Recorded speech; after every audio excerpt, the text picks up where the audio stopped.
Assalamualaikum warahmatullahi wabarakatuh.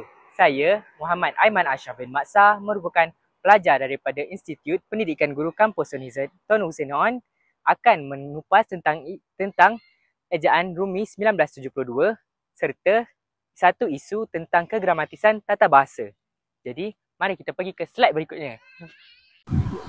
Apa itu sistem ejaan? Sistem ejaan merujuk kepada kaedah ataupun peraturan yang digunakan untuk menuliskan bunyi bahasa, iaitu sebutan dalam bentuk huruf ataupun lambang tulisan yang standard. Dalam konteks bahasa Melayu, sistem ejaan ialah satu set peraturan yang menentukan cara sesuatu perkataan ditulis dan dieja dengan betul menggunakan huruf rumi ataupun jawi. Sejarah sistem ejaan rumi. Sistem ejaan bahasa Melayu telah pun diisyarkan penggunaannya secara rasmi pada 16 Ogos 1972. Ini adalah hasil kesepakatan bersama Majlis Bahasa Indonesia Malaysia. Menurut Ahmad Johari Mu'an 1992, tulisan rumi mula berada di alam Melayu setelah kedatangan orang Barat. Orang pertama yang menggunakan tulisan rumi ialah David Barbosa pada tahun 1516 di Melaka, iaitu setelah Melaka ditawan oleh Portugis pada tahun 1911. Abjad rumi mengandungi 26 huruf yang bermula daripada A sehingga Z. Antara sistem ejaan rumi yang pernah wujud ialah sistem ejaan Wilkinson, ejaan Za'bah, sistem ejaan ejaan majalah Fajar Asya dan ejaan Rumi Kongres 1956. Ciri-ciri utama sistem ejaan Rumi 1972.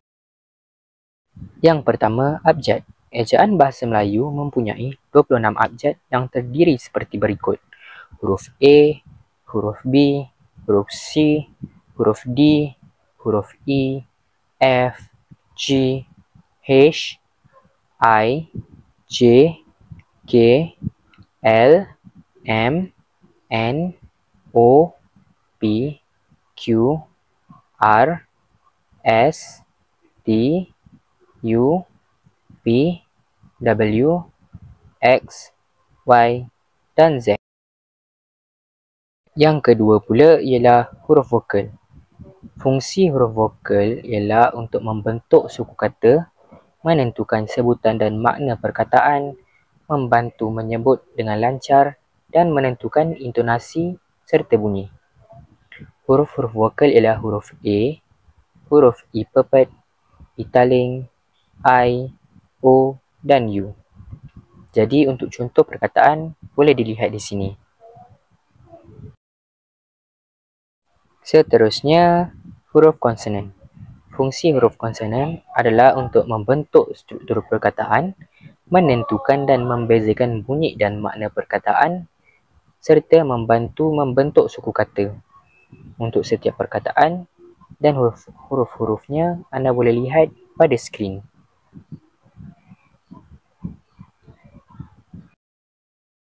Baik, kita beralih pula kepada vokal berganding.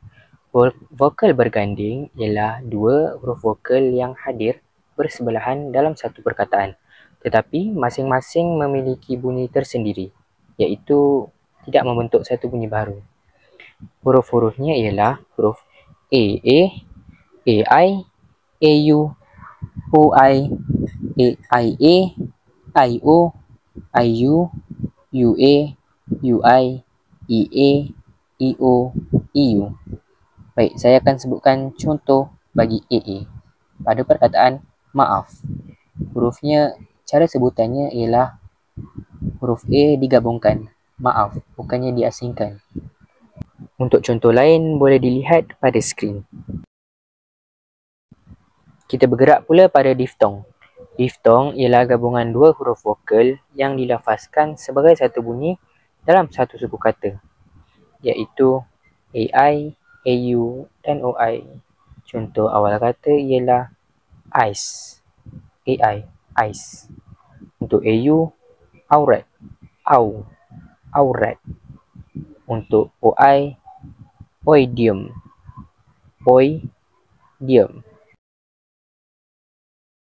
Baik, untuk digraf. Digraph ialah gabungan dua huruf konsonan yang mewakili satu bunyi sahaja. Huruf-hurufnya ialah NG, KH, GH, NY, SY. Contoh pada perkataan NG ialah nganga, ngeri, ngigau pada awal kata, pada tengah kata, bunga, tangan, sungai. Pada akhir kata, senang, tolong, datang. Untuk digraph KH, pada awal kata, khusus, khazanah. Pada tengah kata, akhir, akbar. Pada akhir kata, tarikh. Untuk huruf GH, gairah pada awal kata. Pada tengah kata, maghrib, tahud. Pada akhir kata, mubaligh. Untuk NY, pada awal kata, nyamuk dan nyata. Pada tengah kata, banyak dan menyapu. Pada akhir kata pula, tiada. Dan untuk digraph SY, pada awal kata, perkataan syarat dan syurga. Pada tengah kata, pensyarah dan musyawarah. Pada akhir kata, Quraisy.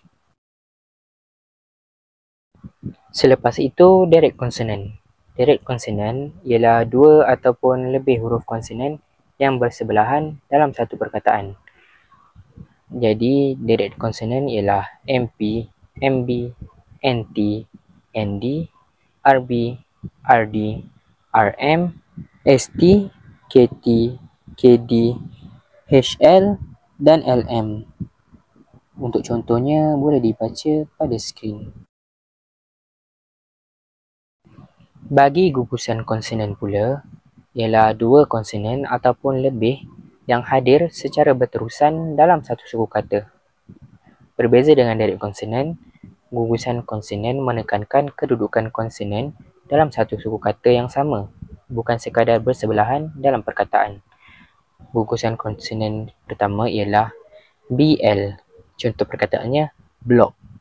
Yang kedua, DR, contoh perkataannya drama. Yang ketiga, GL, perkataannya global. Seterusnya, GR, perkataannya gram. Yang kelima, KL, perkataannya klinik. Yang keenam, PR, perkataannya promosi. Yang ketujuh, PS, perkataannya psikologi. Yang ke-8, SK, perkataannya sketsa. Yang ke-9, SP, perkataannya spa. Yang ke-10, KD, perkataannya takdir. Yang ke-11, TR, perkataannya tragedi. Yang ke-12, iaitu terakhir, perkataan huruf gugusan konsonannya TS, perkataannya tsunami.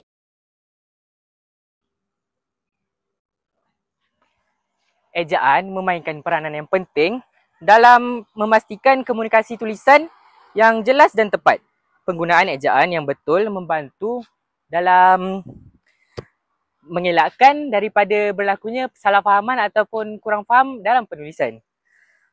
Dengan sistem ejaan yang seragam, bahasa Melayu dapat dipelihara kelestariannya dan dapat terus berfungsi dalam bahasa serta perpaduan negara. Isu kegramatisan tata bahasa yang telah saya pilih ialah kesalahan ejaan. Dan saya telah pun mencari beberapa kesalahan ejaan yang ada pada daerah negeri saya, iaitu daerah Tangkak. Ini telah diberi bentuk Melayu yang rasmi, iaitu MI, yang disenaraikan dalam Kamus Dewan. Pengaruh ejaan tidak rasmi ataupun komersial perkataan mi banyak digunakan pada papan iklan, produk dan juga menu restoran, tetapi tetap dianggap tidak baku.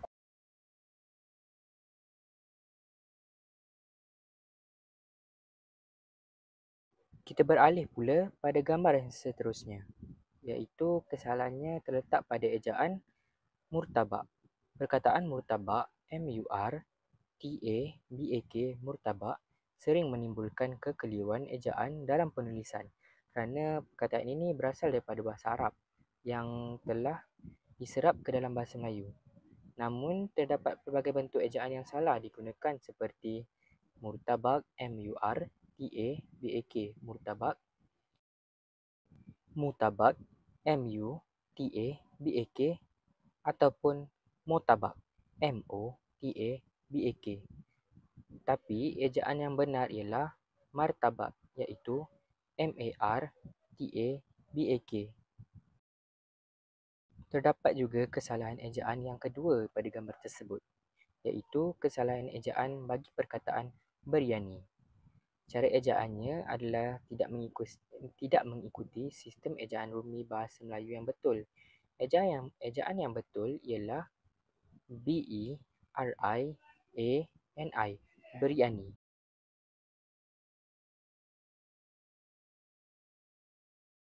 Seterusnya, pada gambar ini pula kesalahan ejaan pada perkataan warung, iaitu dieja dengan W-A-R-O-N-G,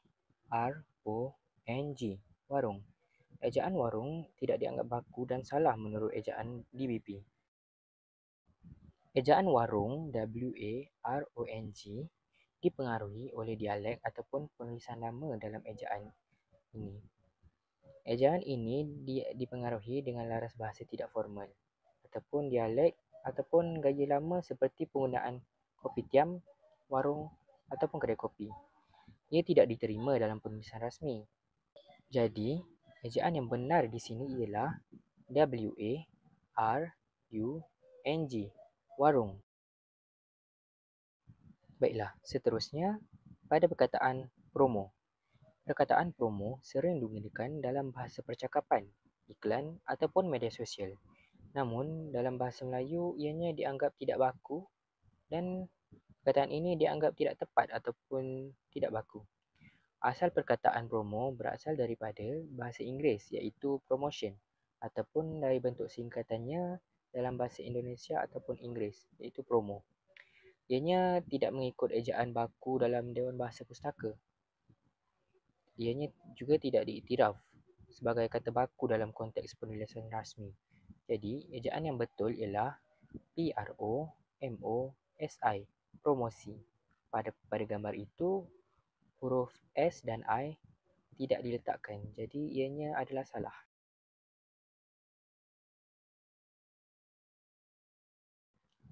Untuk kesalahan ejaan yang terdapat pada gambar ini pula, mari kita fokuskan pada perkataan kangkung. Perkataan kangkung merupakan kesalahan ejaan kerana tidak mematuhi kaedah ejaan rumi baku dan tidak tepat dari segi sebutan.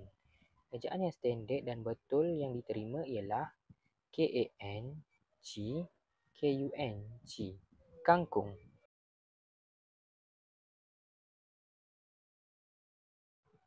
Pada banner ini pula, perkataan yang salah ialah pada perkataan Bali. Perkataan Bali sebenarnya bukanlah kesalahan ejaan jika digunakan dengan makna yang betul. Namun, pada gambar ini penggunaannya adalah salah. Ianya patutnya di sini ianya merujuk kepada air Bali. Bali ialah sejenis bijian. Jadi, ejaan yang benar ialah B-A-R-L-I, barley.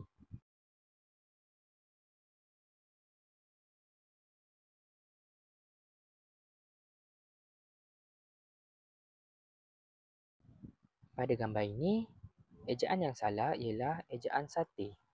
Sate ialah ejaan Inggeris yang digunakan dalam konteks antarabangsa ataupun dalam bahasa asing. Dalam ejaan bahasa Melayu baku, penggunaan huruf Y di hujung perkataan adalah tidak diperlukan kerana tidak mencerminkan sebutan sebenar dalam bahasa Melayu. Sistem ejaan Rumi 1972 menentukan bahawa ejaan hendaklah mengikut sebutan Melayu yang betul. Oleh itu, ejaan yang paling tepat ialah sate, S-A-T-E, bukan S-A-T-A-Y, sate. Kita bergerak pada gambar seterusnya, iaitu pada ejaan resepi. Prinsip ejaan sistem Rumi 1972 menekankan penyesuaian ejaan pinjaman mengikut sebutan Melayu, bukannya meniru daripada ejaan yang asal daripada bahasa sumbernya. Kesalahan ejaan ini berlaku kerana penggunaan huruf I di antara huruf S dan P iaitu resepi, R-E-S-E-P-I, yang tidak sesuai dengan kaedah penyesuaian ejaan bahasa Melayu. Ejaan yang betul dan diiktiraf oleh Dewan Bahasa dan Pustaka ialah resipi, iaitu dieja dengan huruf RESIPI, resipi.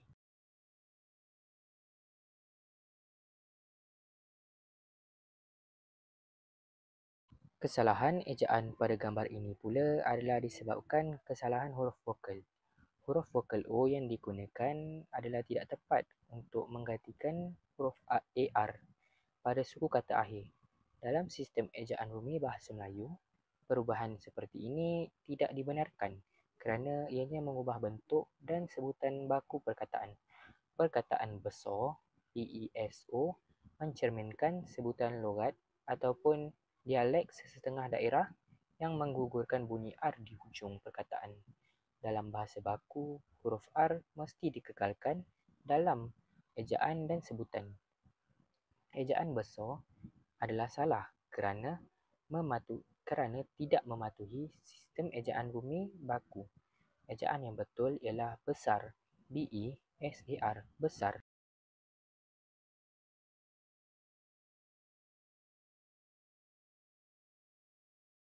Baik, untuk yang di sini pula kita fokuskan pada ejaan kuih tiaw. Ejaan yang betul ialah kuih tiaw, KUETIAU, kuih tiaw.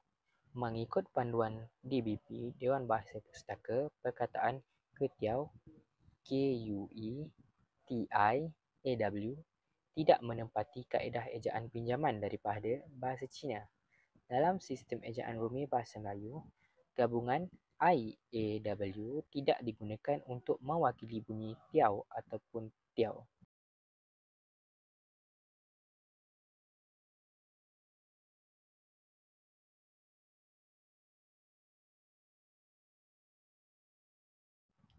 Perkataan kecil, KECIK, berasal daripada sebutan lisan ataupun dialek, terutamanya dalam bahasa percakapan harian di Malaysia. Bentuk ini menggambarkan pengaruh sebutan yang tidak baku ataupun bahasa pasar. Kesalahan ini berlaku apabila huruf L ditukarkan kepada K di hujung perkataan. Ianya menyalahi kaedah ejaan baku dan tidak sesuai digunakan dalam penulisan rasmi ataupun akademik. Kesalahan ejaan kecil, KECIK kecil, berlaku kerana pengaruh bahasa percakapan yang tidak formal. Dalam penulisan rasmi ataupun akademik, bentuk yang betul ialah kecil, KECIL.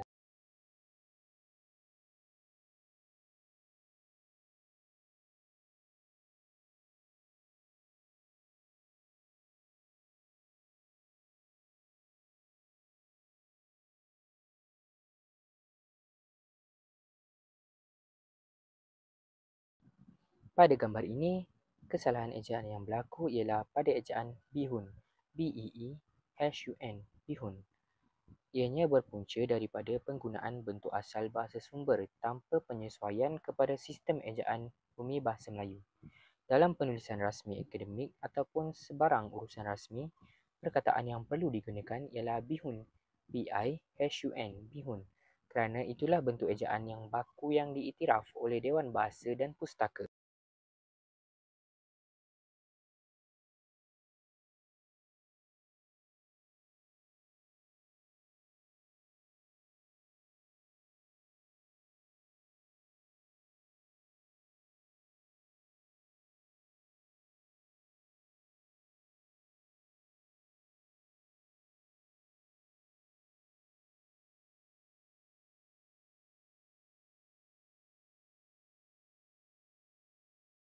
Dan kesalahan ejaan yang berlaku di sini ialah pada ejaan perniaga, PERNIAGA, perniaga. Ianya berlaku kerana penggunaan imbuhan yang tidak tepat. Kata dasar niaga boleh menerima dua jenis imbuhan yang berbeza bergantung kepada maksud. Tetapi dalam gambar ini, ianya yang dimaksudkan adalah peniaga, iaitu orang yang berniaga. Kesilapan ejaan berlaku apabila terdapat penambahan huruf R di antara huruf E dan N. Jadi, ejaan yang betul ialah peniaga, PENIAGA, peniaga. Kesimpulannya, ejaan yang benar amatlah penting dalam memelihara kejelasan dan ketepatan dalam penulisan. Oleh itu, setiap pengguna bahasa Melayu perlulah menggunakan ejaan yang betul bagi mengekalkan keaslian dan memartabatkan bahasa Melayu kita. Baiklah, itu sahaja perkongsian saya pada hari ini. Sekian, terima kasih.